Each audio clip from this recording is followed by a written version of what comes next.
Chapter 1. The Adams Household Circus. Derick Adams had mastered the art of balancing chaos, mostly. At 36, he was a single dad, a remote working professional, and the reluctant landlord to 2 furry tenants who paid their rent in mayhem.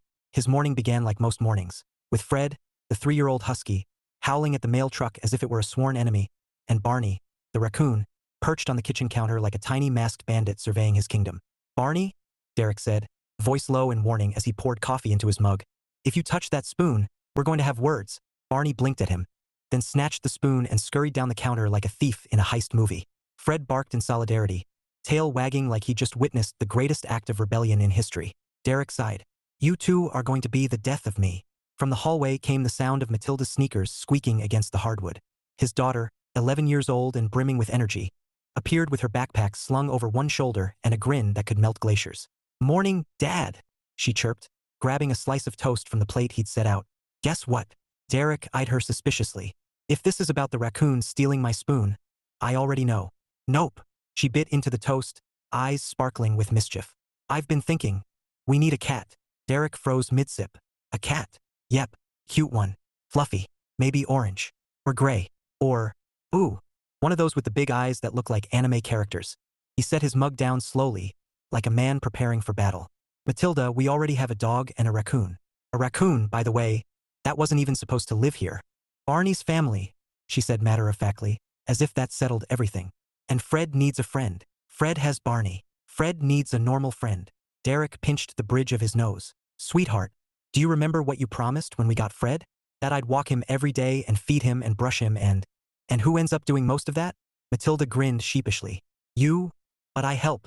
"You help when you remember," he corrected, trying to keep his tone light. He wasn't mad, never mad, but he wanted her to understand responsibility. Pets aren't just cute Instagram pictures. They're work. "I know," she said, her voice softening, "but I'll do better this time. I swear." Derick chuckled, shaking his head. "You sound like a politician. Does that mean you'll vote yes on Cat Bill 2025? He laughed outright at that, the sound echoing through the kitchen. "Nice try. The motion is denied." Matilda groaned dramatically, flopping onto a chair like her dreams had been crushed by an unjust system. Fred trotted over and licked her hand in sympathy. Barney, meanwhile, had disappeared, probably to stash the stolen spoon in his growing collection of shiny contraband. Derick glanced at the clock. "Finish your toast. Us will be here in 10. She perked up instantly, her defeat forgotten. "Can we at least go look at cats? Just look. No promises." He hesitated. That was how it started. The slippery slope from just looking to coming home with a carrier and a bag of kibble. But then he saw the hope in her eyes, the same hope that reminded him of why he worked so hard to make her life happy. He'd lost a lot when Candace left, but he'd gained something priceless, the chance to be the kind of father Matilda deserved. "Just looking," he said finally, pointing a finger at her. "No promises." Her squeal of delight nearly knocked him backward. "You're the best dad ever. Tell me that when you're cleaning a litter box," he muttered. But he was smiling. The rest of the morning was a blur of school drop-off and work emails. Derick settled into his home office, a modest space with a desk, a laptop, and a window overlooking the backyard where Fred liked to dig holes he wasn't supposed to. Barney occasionally appeared on the windowsill, peering in like a furry auditor checking on productivity. Derick's job wasn't glamorous, but it paid the bills and gave him flexibility. After Candace left, his boss had offered a hybrid schedule, and Derick had grabbed it like a lifeline. It wasn't easy, but he'd made it work. Matilda never had to wonder if her dad would be there when she got home, and that mattered more than any promotion. By noon, his inbox was tamed, his coffee was cold, and his thoughts kept drifting back to the conversation about cats. He wasn't against the idea, he liked animals, but he wanted Matilda to understand what commitment meant. Still, maybe a trip to the pet shop wouldn't hurt, just to look. When Matilda burst through the door after school, cheeks flushed and hair escaping her ponytail, Derick didn't even get a chance to speak before she blurted, "So, can we go?" He raised an eyebrow. "Go where?" She rolled her eyes dramatically. "The pet shop. You promised." "I said maybe. You said just looking. That's basically a promise." Derick chuckled, grabbing his keys from the counter. "Well, trying to." "They weren't there." He frowned. "Barney."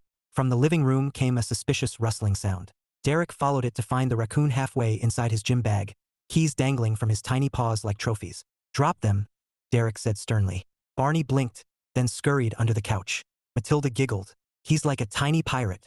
More like a tiny felon," Derick muttered, fishing under the couch until his fingers closed around the keys. He held them up triumphantly. "Victory. Does this mean we're going?" He sighed, but his lips curved into a smile. "Yeah, let's go." As they headed out, Fred barked at the door, tail wagging like he wanted in on the adventure. Barney peeked from the couch, eyes gleaming with mischief. Derick shook his head, amused and exasperated all at once. Life wasn't perfect. It was messy and loud and full of unexpected detours. But as he watched Matilda skip toward the car, her laughter ringing like music, Derick realized something. He wouldn't trade this chaos for anything. Not for the quiet he used to have. Not for the life he thought he wanted. This circus of love and fur and stolen spoons was home. And maybe, just maybe, there was room for one more. Chapter 2. The Great Cat Debate. The pet shop wasn't until later, but the debate began long before they left the driveway. Matilda had taken her seat in the car like a seasoned negotiator preparing for a summit. She buckled in, folded her hands primly in her lap, and cleared her throat. "Dad," she began, her tone solemn, "I've prepared my arguments." Derick slid behind the wheel, glancing at her with amused suspicion. "Arguments? Yes, for why a cat is not just a good idea, but a necessary addition to our household." He started the engine, biting back a grin. "Necessary, huh? Like oxygen." "Exactly." She pulled a folded sheet of paper from her backpack with a flourish. "Exhibit A." Derick groaned. "You made a list?" "Of course I did. You taught me to be thorough." He couldn't argue with that. "Fine, let's hear it." She cleared her throat dramatically, scanning the paper like a lawyer before a jury. Reason 1. Companionship. Fred is great, but he's a dog. Dogs are needy. Cats are independent. They'll keep Barney company when Fred's outside. Derick raised an eyebrow. "Barney doesn't need company. Barney needs a parole officer." "Reason 2, she continued, ignoring him. "Stress relief. Studies show petting a cat lowers blood pressure." "Studies also show raccoons raise blood pressure," Derick muttered, pulling onto the main road. "Reason 3, responsibility. You said I need to learn it. A cat is perfect for that." He shot her a look. "You mean like you learned responsibility with Fred?" Her cheeks flushed. "I was 9. I'm older now. More mature." "Aha. Reason 4, she pressed on. "They're cute." Derick laughed. "That's not a reason. That's an opinion." "It's a fact," she countered, waving the paper like a flag of truth. "Cats are adorable. End of discussion." He shook his head, smiling despite himself. "You're relentless." "I learned from the best," she said sweetly. Derick chuckled, merging into traffic. "Look, Matilda, I'm not saying no forever. I just want you to understand what you're asking for. Cats aren't decorations. They need care, feeding, litter boxes, vet visits." "I know," she said earnestly. "And I'll do it. I promise." He glanced at her, seeing the sincerity in her eyes. She wasn't just angling for something cute. She wanted to prove herself. That mattered. Still, he wasn't ready to cave. "Not yet. Let's start with looking," he said finally. "Just looking."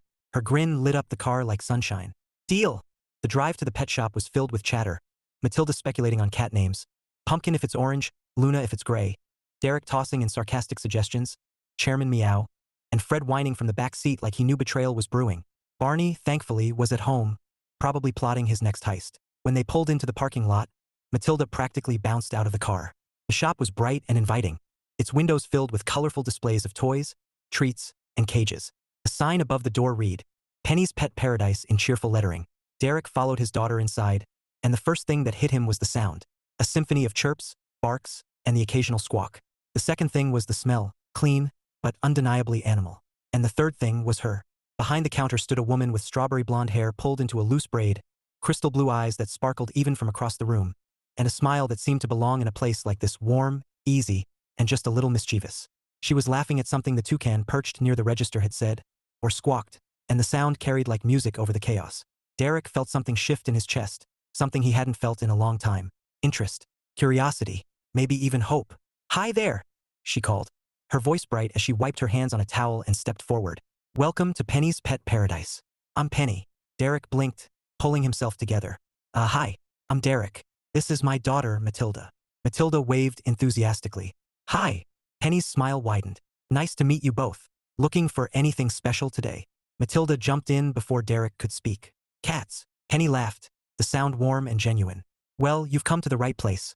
We've got a few rescues in the back who'd love to meet you." Derick held up a hand quickly. "Just looking," he said, shooting Matilda a warning glance. "Of course," Penny said easily, her eyes twinkling. "Looking is the first step." As she led them toward the back, Derick noticed the way she moved, confident, but not hurried, like someone who'd learned to carry the weight of the world without letting it crush her. He wondered briefly what her story was. He was about to ask when a voice piped up from behind the counter. "Mom, I finished feeding the ferrets." A girl about Matilda's age appeared, wiping her hands on her jeans. She had Penny's eyes and the same easy smile. "This is Megan," Penny said, introducing her daughter. "She helps out after school." Matilda's face lit up. "You go to Lincoln Middle, right?" Megan grinned. "Yeah, you're in Mr. Carter's class, aren't you?" "Yep," Matilda said, and just like that, the two girls were chatting like old friends. Derick watched them, then glanced at Penny. She was smiling too, but there was something in her eyes, a flicker of recognition, maybe even relief, like she understood what it meant for kids to find connection. And for the first time in a long time, Derick felt something other than loneliness. He felt possibility. Chapter 3. Enter Penny Oswold. The back room of Penny's pet paradise was a wonderland of whiskers and wagging tails. Rows of cages lined the walls, each housing a hopeful pair of eyes. Cats lounged on perches like royalty, their tails flicking lazily as if to say, "You may approach, human." Matilda pressed her face to the glass of the first enclosure. "Dad, look, this one's perfect. Her name is Pumpkin. She's orange. Like, pumpkin orange." Derick peered over her shoulder. Pumpkin blinked slowly, unimpressed. "She looks like she's plotting world domination." "That's just her face," Matilda said, grinning. "She's sweet, I can tell." Derick chuckled, moving to the next cage. A gray tabby stretched luxuriously, then turned its back on him with regal disdain. "This one's got attitude." "They all have attitude," Penny said from behind him, her voice warm with amusement. "Cats are honest about who they are. That's what I love about them." Derick turned, catching her smile, and for a moment, the room seemed brighter.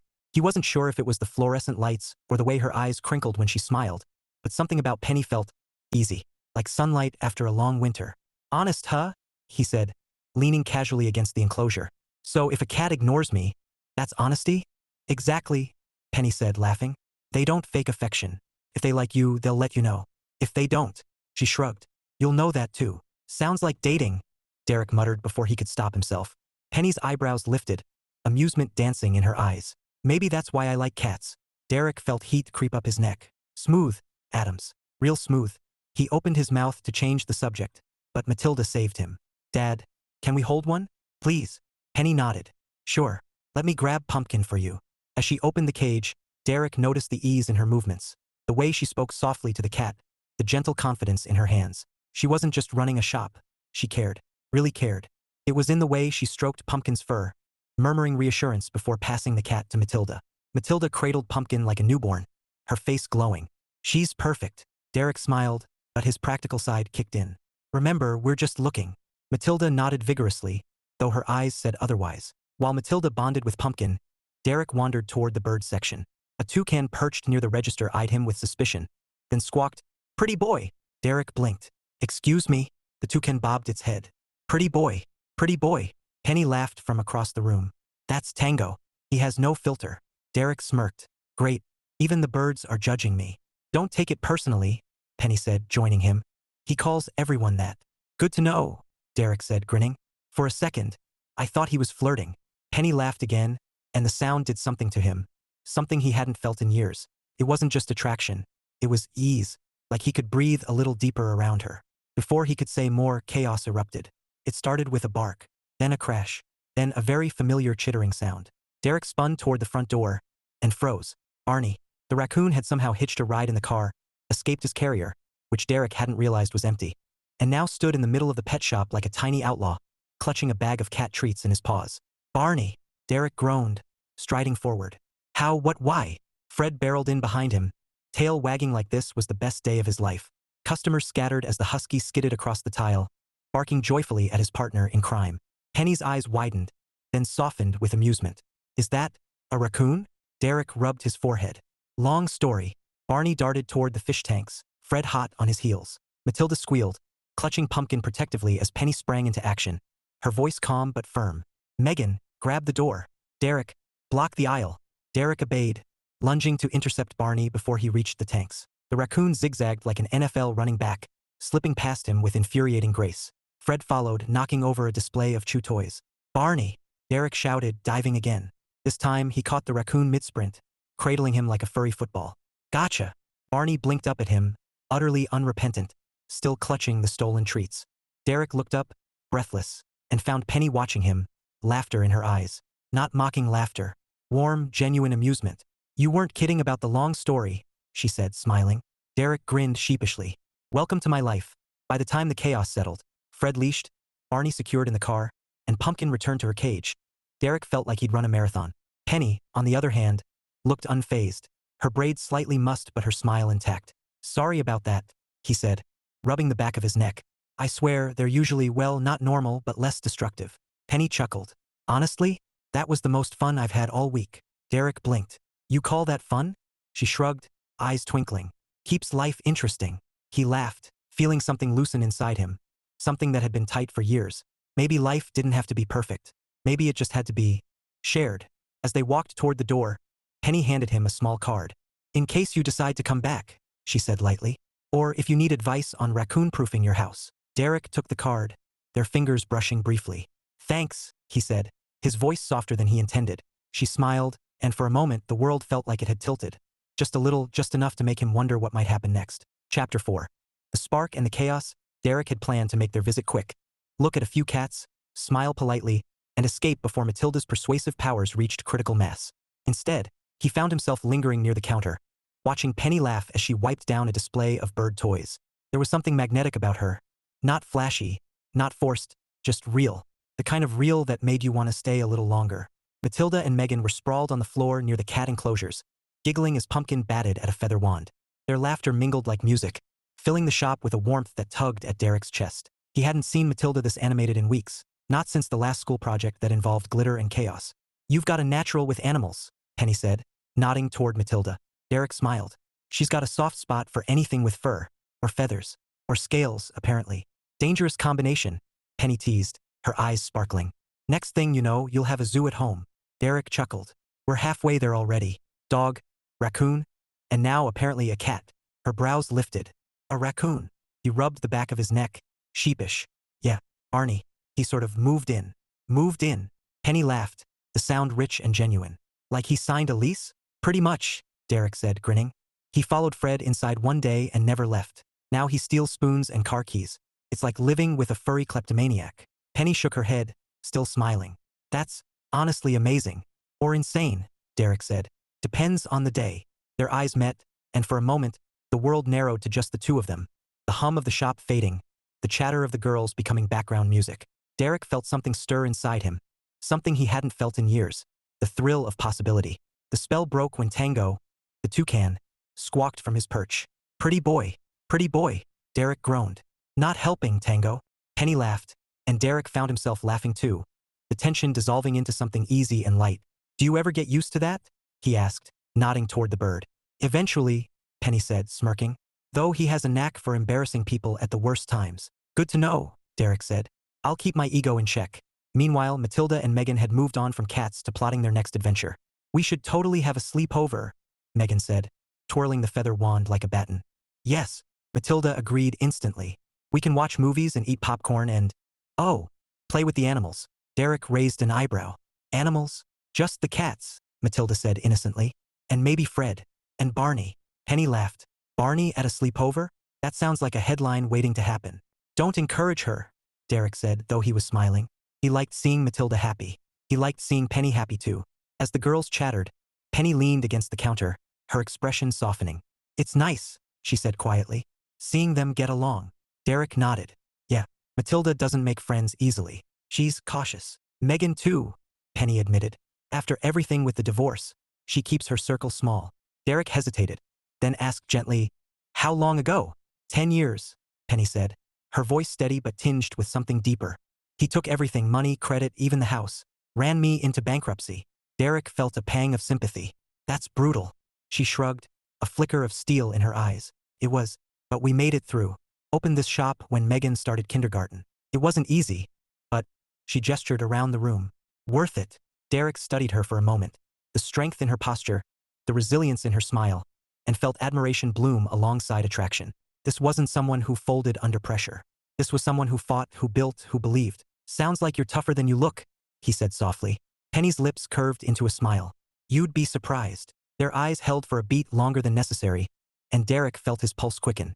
He wanted to say more. Something clever. Something that would make her laugh again. But before he could, Matilda bounded over, clutching Pumpkin like a prize. "Dad, can we please take her home?" Derick chuckled, ruffling her hair. "We said just looking." Matilda groaned dramatically. "Looking is torture." Penny grinned. "You're welcome to come back anytime." Derick met her gaze, and something unspoken passed between them. A promise? Maybe, or just the spark of something waiting to ignite. As they left the shop, Matilda and Megan exchanged numbers, already plotting their next hangout. Fred wagged his tail like he'd made new best friends. Barney, thankfully, was still locked in the car, glaring through the window like a tiny outlaw denied his freedom. Derick slid behind the wheel, Penny's card tucked safely in his pocket. He told himself it was for pet advice. He told himself it was practical. But as he glanced at Matilda's glowing face and thought of Penny's laughter, he knew the truth. He wanted to see her again. Chapter 5. Unexpected Connections. The evening after the pet shop visit was unusually quiet, at least by Adams' household standards. Fred was sprawled across the living room rug, snoring like a freight train. Barney was perched on the back of the couch, nibbling on something shiny that Derick suspected used to be part of his keychain. And Matilda? She was in her room, humming happily as she texted Megan. Derick sat at the kitchen table, laptop open but ignored. His mind kept drifting back to Penny, her laugh, her easy confidence, the way her eyes softened when she talked about Megan. He hadn't felt this pull in years, and it unsettled him almost as much as it thrilled him. His phone buzzed. A text from an unknown number. "Hi, it's Penny. Hope you made it home without more raccoon-related drama." Smiley face. Derick stared at the screen, a smile tugging at his lips. He typed back, "Barely. Barney tried to steal my wallet. I think he's planning a life of crime." 3 dots appeared almost instantly. Sounds like he'd fit right in with Tango. That bird would sell state secrets for a bag of peanuts. Derick chuckled, leaning back in his chair. "Good to know. If Barney disappears, I'll check your shop first. Deal." Smiley face. "Also, thanks for stopping by today. It was nice meeting you both." Derick hesitated, then typed, "Same here. Matilda hasn't stopped talking about Pumpkin. And Megan, I think you've got 2 new best friends on your hands." Megan's thrilled. She doesn't click with everyone, but she really liked Matilda. Derick smiled at that. "Same here. She's already planning a sleepover. I'm bracing for impact. Sleepovers are harmless. Until someone brings glitter. Then it's war." Derick laughed out loud, startling Fred. He stared at the screen for a moment, debating whether to push the conversation further. He wanted to. He wanted to ask about her day, her shop, her life. But he didn't want to come on too strong. Before he could decide, another text popped up. "By the way, if you ever need tips on cats or raccoons, I'm your girl." Derick grinned, feeling something warm settle in his chest. "I'll keep that in mind. Good night, Penny." "Good night, Derick." Smiley face. Upstairs, Matilda was sprawled across her bed, phone in hand, grinning like she'd just won the lottery. "You think they'll text again?" Megan's voice chirped through the speaker. "Totally," Matilda whispered, glancing toward the door like she was guarding state secrets. They were smiling at each other the whole time. Megan giggled.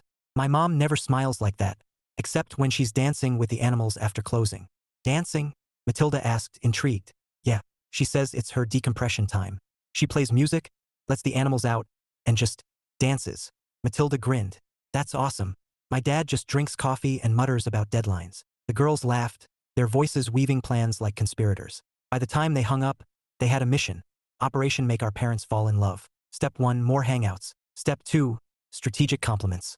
Step 3, subtle nudges toward romance. Matilda tucked her phone under her pillow, her heart light. She liked Penny. She liked Megan. And she liked the idea of her dad smiling more. Downstairs, Derick closed his laptop, his thoughts far from spreadsheets. He glanced at his phone one last time, Penny's message glowing on the screen like a promise. He wasn't sure where this was going. He wasn't sure if he was ready. But for the first time in years, he wanted to find out. Chapter 6. Zoo Day. Saturday dawned bright and clear, the kind of day that practically begged for an adventure. Matilda was up before Derick's alarm, bouncing into his room like a caffeinated kangaroo. "Dad, Zoo Day." Penny said yes. Derick groaned, dragging a pillow over his head. "What time is it?" 7:30, she chirped. "We have to leave by 9. Megan's bringing snacks." Derick peeked out from under the pillow, squinting at her enthusiasm. "You planned this with Megan?" "Of course," Matilda said, as if that were obvious. "We're going to see lions and giraffes and maybe a toucan so Tango doesn't feel left out." Derick chuckled, sitting up. "You're relentless. Learned from the best," she said sweetly, darting out of the room before he could respond. By 9, the Adams household was a whirlwind. Fred paced by the door, convinced he was invited. Barney perched on the counter, eyeing the car keys like a jewel thief. Derick intercepted him mid-reach. "Not today, bandit," he muttered, pocketing the keys. "You're on house arrest." Barney chittered in protest, tail flicking like a tiny metronome of defiance. "Don't look at me like that," Derick said, grabbing his jacket. "You'd steal a flamingo." The zoo was bustling when they arrived, families weaving through paths lined with colorful signs. Penny and Megan were waiting near the entrance, Penny in a casual denim jacket, her braid catching the sunlight like copper wire. Derick felt that now familiar flutter in his chest, the one he kept pretending wasn't there. "Hey," Penny said, her smile easy and warm. "Ready for some wild animals?" Derick grinned. "Depends. Are we talking lions or raccoons?" She laughed, and the sound wrapped around him like sunlight. Both, apparently. The girls took the lead, maps in hand like seasoned explorers. Their first stop, the giraffes. Matilda and Megan pressed against the railing, squealing as the long-necked giants ambled closer. "They look like dinosaurs," Megan whispered. "Friendly dinosaurs," Matilda corrected. "With eyelashes." Derick stood beside Penny, watching the girls bond like they'd known each other forever. "They're good together," he said quietly. Penny nodded, her expression soft. "Yeah, Megan needed this." "Matilda too," Derick admitted. "She's been cautious since Candace left." Penny glanced at him, her eyes gentle. "That must have been hard." He shrugged, the old ache stirring but not overwhelming. "It was, still is sometimes, but we manage." "You're doing a great job," Penny said, her voice firm, like she meant it. Derick felt the words settle deep, warm and unexpected. "Thanks," he said softly. They wandered through exhibits, lions lounging like royalty, penguins waddling in tuxedoed perfection. The girls snapped selfies, giggling over filters that gave them tiger ears. Derick and Penny walked side by side, their conversation flowing like water. Easy, natural, punctuated by laughter. At the flamingo pond, Fred's absence became a running joke. "He'd lose his mind," Derick said, watching the pink birds strut. "Probably try to join them," Penny teased. "He's got the legs for it." Derick laughed, imagining Fred in a flock of flamingos. "Don't give him ideas." Lunch was a picnic on a grassy hill, courtesy of Megan's snack stash and Matilda's insistence on sharing everything. The girls sprawled on a blanket, whispering and giggling like conspirators. Derick caught snippets: sisters, matching pajamas, wedding, and raised an eyebrow. "Should I be worried?" he asked Penny. She smirked. "Probably." The girls' plan revealed itself at the elephant exhibit. Matilda turned, hands on her hips, eyes blazing with determination. "Dad," she announced, "Megan and I have decided something." Derick braced himself. "That sounds ominous." "We're going to be sisters," she declared. "And to do that, you and Penny need to get married." Derick blinked. "Wow, straight to the point." Penny choked on her water, laughing. "Girls, no arguments," Megan said, grinning. "We've got it all figured out." Derick exchanged a look with Penny, half amused, half mortified. "Guess we're outnumbered." "Completely," Penny said, her eyes dancing with humor.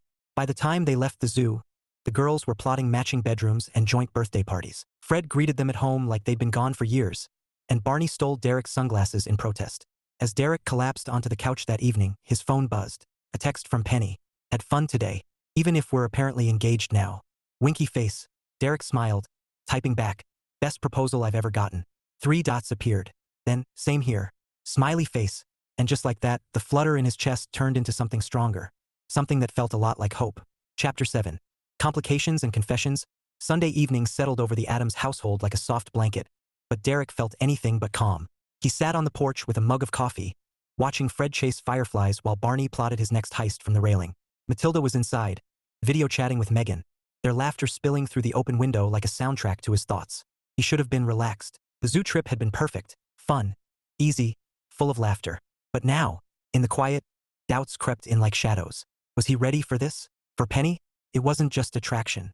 He liked her, really liked her. Her strength, her humor, the way she looked at life like it was something worth fighting for. But what if this was just loneliness wearing a pretty disguise? What if he messed it up and Matilda got hurt? His phone buzzed, pulling him from the spiral. A text from Penny. "Survived the zoo chaos. Barely." Winky face. "How's Barney?" Derick smiled despite himself. "Plotting world domination." "You?" "Recovering." Megan's still talking about Matilda. "I think they're planning a joint YouTube channel." Derick chuckled, typing back. "Great. World domination and internet fame. I'm doomed." 3 dots appeared. Then, "Hey, can I ask you something?" Derick's pulse ticked up. "Sure. Do you ever wonder if you're ready for more?" He stared at the screen, the question hitting like a pebble in still water, rippling through every doubt he'd been wrestling. He typed slowly, honestly. "Every day." A pause. Then, "Me too." Derick exhaled, tension easing just a fraction. He wasn't alone in this uncertainty. That mattered more than he expected. "Guess that makes us human, huh?" He wrote. "Guess so." A beat later. "Coffee sometime?" "Just coffee. No raccoons." Derick grinned, warmth blooming in his chest. "Deal. Though Barney might protest. He'll survive." Winky face. Later that night, Matilda padded onto the porch, her hair a messy halo, her eyes bright with curiosity. "Dad." "Yeah." Derick set his mug aside. She climbed onto the swing beside him, tucking her knees under her chin. You like Penny, don't you? Derick blinked. That's a big question for bedtime. Matilda grinned. You smile when you text her. You never smile when you text anyone else. Derick chuckled, shaking his head. You're observant. Is that a yes? He hesitated, then said softly, I think so. Matilda's smile widened. Good. She's nice. And Megan's awesome. Derick looked at her, his heart squeezing. You okay with this? If something happens? Matilda shrugged, her voice gentle. You deserve to be happy, Dad. Derick swallowed hard, pulling her into a hug. So do you, kiddo. Inside, Barney stole the TV remote and Fred barked at a moth, because chaos was their love language. But for the first time in years, Derick felt like maybe, just maybe, happiness wasn't a distant dream. Maybe it was right here, waiting for him to be brave enough to reach for it. Chapter 8. The cat finally comes home. The decision happened on a Tuesday, which felt wrong somehow. Big life choices should happen on weekends when you have time to second-guess them. But Matilda had perfected the art of persistence, and Derick had perfected the art of caving. It started with a text from Penny. Pumpkin's still waiting for her forever home. No pressure. Winky face. Derick stared at the message, sipping his coffee while Barney tried to pry open the sugar jar with his tiny bandit paws. He typed back, You're relentless. 3 dots appeared. Then, not as relentless as Matilda. She and Megan have been plotting names for your future cat all day. Derick groaned, glancing toward the living room where Matilda was sprawled on the rug, sketching what looked suspiciously like a cat palace. You're all conspiring against me, he muttered. Barney chittered like he agreed. By 4 o'clock, Derick was standing in Penny's shop, Matilda practically vibrating beside him. Pumpkin lounged in her cage like royalty awaiting coronation. She's perfect, Matilda whispered, eyes shining. Derick sighed, rubbing the back of his neck. You know this means litter boxes, vet bills, and responsibility, Matilda finished, nodding solemnly. I'm ready. Penny smiled from behind the counter, her eyes warm. She's a sweetheart, low maintenance, loves kids, and she's already spayed. Derick looked at Penny, then at Matilda, then at Pumpkin, who blinked slowly, as if daring him to say no. Fine, he said, exhaling like a man signing a treaty. We'll take her. Matilda squealed, hugging him so hard his ribs protested. Penny laughed, the sound wrapping around him like sunlight. The chaos began the moment they walked through the door. Fred sniffed the carrier suspiciously, tail wagging like a metronome of curiosity. Barney, on the other hand, launched himself onto the counter, eyes gleaming with larcenous intent. Everyone, calm down, Derick said, setting the carrier on the floor. This is Pumpkin. She's family now. Pumpkin emerged with regal grace, tail high, eyes sweeping the room like a queen inspecting her kingdom. Fred wagged harder. Barney chittered, inching closer like a jewel thief eyeing a crown. Don't even think about it, Derick warned. Barney ignored him, of course. Within minutes, the raccoon had stolen Pumpkin's toy mouse and was parading it across the living room like a trophy. Fred barked, Pumpkin hissed, and Derick wondered if he should have just adopted a cactus. Later, after the dust settled and Pumpkin claimed the top of the couch as her throne, Derick collapsed into his chair, phone buzzing with a text. So, how's the new queen settling in? Penny wrote. Derick snapped a photo of Pumpkin glaring at Barney, who was dangling from the curtain rod like a furry acrobat. Peaceful. Totally peaceful. Penny replied with a laughing emoji. Then you'll survive. Promise. Derick smiled, typing back. Coffee still on the table? 3 dots appeared. Then, absolutely. Tomorrow. His pulse kicked up. Tomorrow. Upstairs, Matilda was already texting Megan about Pumpkin's arrival, her excitement spilling into plans for joint pet playdates. Downstairs, Barney plotted his next theft, Fred snored like a freight train, and Pumpkin surveyed her new kingdom with regal disdain.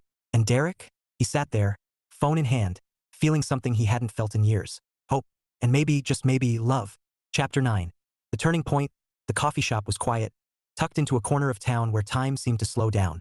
Derick arrived early, because of course he did, and claimed a table by the window. He told himself it was for the view, but really it was so he could see Penny walk in. He checked his phone for the 3rd time, ignoring Barney's latest crime spree update from Matilda. Dad, he stole my hairbrush. Why? His pulse ticked up when the door opened and Penny stepped inside, sunlight catching in her strawberry blonde braid like a halo. She spotted him instantly, her smile warm and easy, and Derick felt something shift, like gravity had tilted and pulled him toward her. Hey, she said, sliding into the chair across from him. No raccoons? On strict house arrest, Derick said, grinning. Though I can't promise he won't tunnel out. Penny laughed, and the sound wrapped around him like music. I'll keep an eye out for tiny paw prints. They ordered coffee, black for him, caramel latte for her. And the conversation flowed like it had at the zoo, easy and unforced. They talked about everything. Work, kids, the absurdity of Barney's kleptomania, the way Tango had started mimicking Megan's laugh. But then, Somewhere between sips and smiles, the tone shifted. Penny's laughter softened, her gaze turning thoughtful. Do you ever feel like you're living two lives? She asked quietly. The one you have, and the one you thought you'd have? Derick's chest tightened. Every day. She nodded, her fingers tracing the rim of her cup. I thought I'd have a partner, someone to share the weight. But it's just been me and Megan for so long. I stopped believing it could be different. Derick swallowed hard, her words echoing his own unspoken fears. I get that. After Candace left, I told myself I was fine. That Matilda was enough. And she's everything. But, he hesitated, searching for the truth. Sometimes it's lonely. Penny looked up, her eyes meeting his, and in that moment, Derick felt something click into place. It wasn't just attraction. It wasn't just friendship. It was recognition. Two people carrying scars, finding solace in each other's strength. He wanted to tell her that. He wanted to tell her everything. But before he could, Penny smiled. A small, brave smile that made his heart ache. Maybe, she said softly, it doesn't have to stay that way. The rest of the afternoon passed in a blur of laughter and quiet confessions. When they finally stepped outside, the sky was streaked with gold, and Derick felt lighter than he had in years. He walked Penny to her car, their hands brushing once, twice, until finally, almost without thinking, his fingers closed around hers. She didn't pull away. She squeezed back, her smile trembling but real. See you soon? She asked. Definitely, Derick said, his voice steady even as his heart raced. Driving home, Derick realized something with startling clarity. He wasn't just drawn to Penny. He was in love with her. Not the kind of love that blinds you, but the kind that steadies you. The kind that feels like coming home. And for the first time in a long time, that didn't scare him. Felt like hope. Back at the house, Fred greeted him with a howl, Barney dangled from the curtain rod with a stolen pen, and Pumpkin lounged on the couch like a queen. Chaos as always, but Derick barely noticed, because somewhere between coffee and confessions, his life had changed, and he couldn't wait to see where it went next. Chapter 10. The proposal that wasn't planned. Derick had a plan. A simple one. Dinner at home, quiet, low-key, just him and Penny after the girls went to bed. He'd tell her how he felt. No grand gestures, no fireworks, just honesty. But life in the Adams household had other ideas. It started with Matilda. She'd overheard him on the phone with Penny, confirming dinner plans, and immediately texted Megan. Within an hour, the girls had launched Operation Engagement, complete with a Pinterest board and a shopping list. By the time Derick walked into the kitchen that evening, the house looked like a party supply store had exploded. Streamers dangled from the ceiling. A banner reading "Congrats" hung crookedly over the dining table. Fred wore a bow tie. Barney had glitter on his tail. And Pumpkin sat on the counter like a furry wedding planner, supervising the chaos. Matilda, Derick said slowly. What is happening? She beamed. We're helping. Helping what? Your proposal. Megan popped up from behind the couch, clutching a bag of confetti. You're welcome. Derick pinched the bridge of his nose. This isn't. Dad, Matilda said, hands on her hips. You love Penny. Penny loves you. Why waste time? Derick opened his mouth to argue, but then the doorbell rang. Penny stepped inside, her braid loose, her smile bright, until she saw the decorations. Her eyebrows shot up. Wow, either someone's graduating or... Derick groaned. Or my daughter and yours staged a coup. Penny laughed, the sound bubbling like champagne. Should I be worried? Probably, Derick muttered, shooting a look at the girls, who were now sprinkling confetti on Fred like he was the guest of honor. Dinner was a circus. Fred begged for scraps, Barney stole a spoon, because of course he did, and Pumpkin batted at the streamers like a feline wrecking ball.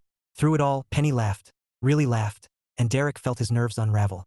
When the girls disappeared to get dessert, Derick seized the moment. He leaned across the table, his voice low, steady. Penny, he said, I didn't plan this, at least not like this, but I need you to know something. Her smile softened, her eyes locking on his. Okay. He took a breath, the words tumbling out like truth finally set free. I love you. Not just because you're beautiful or kind or amazing with animals, but because you're strong. Because you make life feel possible again. For a heartbeat, silence. Then Penny's eyes shimmered, her lips curving into a smile that stole his breath. I love you too, she whispered. Cue the girls bursting in with a cake that read, just say yes, in neon frosting. Cue Fred howling like a wedding march. Cue Barney stealing the cake topper and sprinting across the room like a furry ring bearer gone rogue. Derick laughed until his sides hurt. Penny laughed too, tears mingling with joy. And when he slipped the simple silver band onto her finger, because yes, the girls had thought of that too, it felt perfect. Not because it was planned, but because it was real. Later, after the chaos settled and the girls were asleep, Derick and Penny sat on the porch, fingers intertwined, stars scattered like confetti across the sky. Not exactly how I pictured it, Derick said, smiling. Me neither, Penny replied, leaning against him. But honestly, I wouldn't change a thing. And neither would he. Chapter 11. Blended family beginnings. Moving day was supposed to be organized. Derick had a checklist, a timeline, and a plan so airtight it could survive a hurricane. Unfortunately, none of those accounted for Barney. The raccoon had decided that cardboard boxes were his new kingdom. He perched on one like a furry monarch, chittering commands while Fred trotted around with a sock dangling from his mouth. Pumpkin, regal as ever, lounged on the couch, watching the chaos with thinly veiled disdain. "Barney, get down," Derick said for the 10th time, reaching for the raccoon. Barney darted away, clutching a shiny spoon like a trophy. "Is he stealing silverware again?" Penny asked, stepping through the door with Megan in tow. Her braid was loose, her cheeks flushed from hauling boxes, and Derick felt that now familiar flutter in his chest, the one that reminded him why he'd said yes. "Always," Derick muttered, grinning despite himself. "Welcome to the circus." Megan laughed, dropping her backpack by the door. "This is awesome." Matilda appeared from the kitchen, arms full of snacks. "We're making this fun. Moving day playlist is ready." Fred barked like he approved, tail wagging so hard it knocked over a lamp. Derick sighed, rubbing his forehead. "Fun is good. Broken lamps, not so much." The day unfolded in a blur of boxes, laughter, and minor disasters. Barney stole a roll of packing tape and disappeared under the couch. Fred tried to climb into the moving van. Pumpkin claimed the driver's seat like a feline queen demanding tribute. Through it all, Penny worked beside Derick, her smile steady even when chaos peaked. At one point, they ended up shoulder to shoulder in the kitchen, unpacking dishes while the girls argued over where to put the cereal. "This is a lot," Penny said, laughing as Barney streaked past with a measuring cup. Derick grinned, handing her a plate. "Welcome to my life. Wouldn't trade it," she said softly, and the words hit him like sunlight breaking through clouds. By evening, the house looked less like a storage unit and more like a home. The girls had claimed their rooms, decorating with posters and fairy lights, and were now sprawled on the living room rug, giggling over a shared playlist. Fred snored on the couch. Pumpkin perched on the windowsill like royalty. Barney was in the pantry plotting. Derick stood in the doorway, watching Penny laugh with the girls, and felt something settle deep inside him. This wasn't just a new chapter. It was a new book, one he hadn't dared to believe he'd get to write. When Penny joined him in the kitchen later, her hair falling loose, her smile tired but warm, he reached for her hand without thinking. "First day of the rest of our lives," he said quietly. She squeezed his fingers, her eyes shining. "And it's already perfect." Perfect wasn't quiet. Perfect wasn't neat. Perfect was laughter echoing through the halls, pets underfoot, and two girls plotting their next adventure. Perfect was Penny leaning against him while Barney tried to steal the salt shaker. And for the first time in years, Derick felt like he was exactly where he belonged. Chapter 12. Wedding bells and furballs. The morning of the wedding dawned crisp and golden, sunlight spilling through the windows like a blessing. Derick stood in the kitchen, adjusting his tie while Fred sat at his feet, tail wagging like a metronome of approval. Barney, naturally, was perched on the counter, eyeing the shiny wedding rings like they were the crown jewels. "Don't even think about it," Derick warned, sliding the velvet box out of reach. Barney blinked innocently, then chittered, a sound Derick had learned meant challenge accepted. The ceremony was small, intimate, held in Penny's backyard beneath an arch draped in wildflowers. Friends and family gathered in folding chairs, laughter mingling with the soft strains of acoustic guitar. Megan and Matilda flitted about like junior wedding planners, their dresses sparkling in the sunlight. Penny appeared at the top of the garden path, and for a moment, Derick forgot how to breathe. Her hair was swept up, a few loose strands catching the light, and her smile, God, that smile, made everything else fade. "You look," Derick started, then gave up on words entirely. "Wow." Penny laughed softly, her eyes shimmering. "You clean up pretty well yourself." The officiant cleared his throat, and the ceremony began. Vows were exchanged. Simple, honest, spoken with voices that trembled but never faltered. "I promise," Derick said, his gaze locked on Penny's, "to love you fiercely, to laugh with you daily, and to never let Barney steal your keys without a fight." Penny's laughter bubbled through her tears. "And I promise to love you, to stand beside you, and to forgive you when Fred eats my shoes." The guests chuckled, the girls beamed, and for a heartbeat, everything was perfect. Until Barney struck. One moment, the rings were in the officiant's hand. The next, they were gone, snatched by a tiny masked bandit who bolted across the yard like an Olympic sprinter. "Barney!" Derick shouted, lunging after him. Fred joined the chase, barking like a cheerleader. Pumpkin, in true feline fashion, leapt onto a chair and watched the chaos with regal disdain. Guests laughed, phones whipped out, and Penny covered her mouth, her shoulders shaking with mirth. "Should we wait?" the officiant asked, trying not to grin. "Definitely," Penny said, tears of laughter streaming down her cheeks. The chase ended near the garden shed, where Barney crouched triumphantly, rings clutched in his tiny paws. Derick scooped him up, muttering promises of raccoon reform, and returned to the arch, breathless but grinning. "Sorry," he said, handing the rings back. "He's enthusiastic." Penny smiled, her eyes soft. "He's family." And with that, they slipped the rings onto each other's fingers, sealing a promise that felt bigger than words. The reception was a blur of laughter, music, and minor disasters. Fred stole a cupcake, Barney tried to climb the gift table, and Pumpkin claimed the centerpiece as her throne. But none of it mattered, because when Derick pulled Penny into his arms for their first dance, the world narrowed to just them, two souls who'd fought their way through storms and found sunlight on the other side. And as the girls twirled nearby, giggling under strings of fairy lights, Derick realized something with bone-deep certainty. This wasn't just a wedding. It was home. Chapter 13. Happily Ever After. With paw prints, 6 months later, the Adams Oswold household was a symphony of chaos and love. The morning began with Fred howling at the mail truck, Pumpkin perched on the windowsill like a queen surveying her kingdom, and Barney dangling from the chandelier with a stolen bracelet. Derick stood in the kitchen, coffee in hand, watching the madness unfold with a grin that had become second nature. "Barney," he said, voice calm but firm. "Drop it." The raccoon blinked, then chittered defiantly before leaping onto the counter. Penny appeared behind him, her braids swinging as she reached for the sugar jar. "Is he stealing jewelry again?" she asked, laughing. "Always," Derick said, leaning in to kiss her cheek. "Morning. Morning," she murmured, her smile softening as their fingers brushed. Even after 6 months, that simple touch still felt like magic. The girls barreled into the kitchen next, Matilda clutching a notebook, Megan waving a phone. "Dad. Mom," Matilda announced, "we're starting a pet vlog. It's going to be huge." "Barney's the star," Megan added. "We're calling it Bandit Life." Derick groaned. "Great. Internet fame for the raccoon." Penny laughed, ruffling Megan's hair. "Just promise me you won't teach him to pick locks." "Too late," Matilda said sweetly. Breakfast was a blur of pancakes, spilled syrup, and Fred trying to sneak bacon under the table. Pumpkin claimed a chair like royalty, glaring at anyone who dared approach her throne. Barney stole a fork and disappeared into the pantry, because some habits never die. And through it all, laughter filled the house, bright, messy, real. Later, as sunlight streamed through the windows and the girls dashed off to film their first vlog episode, Derick stood in the doorway, watching Penny hum softly as she stacked dishes. He slipped his arms around her waist, resting his chin on her shoulder. "Still glad you said yes?" he murmured. She turned, her smile radiant. "Every single day." Derick kissed her then, slow, tender, the kind of kiss that spoke of promises kept and futures unfolding. Outside, Fred barked at a squirrel, Pumpkin flicked her tail in disdain, and Barney plotted his next heist. Perfect wasn't quiet. Perfect wasn't neat. Perfect was this: love tangled with laughter, chaos stitched with joy. And as Derick held Penny close, he realized something with bone-deep certainty. Happily Ever After wasn't a fairy tale. It was pancakes and paw prints and stolen spoons. It was home.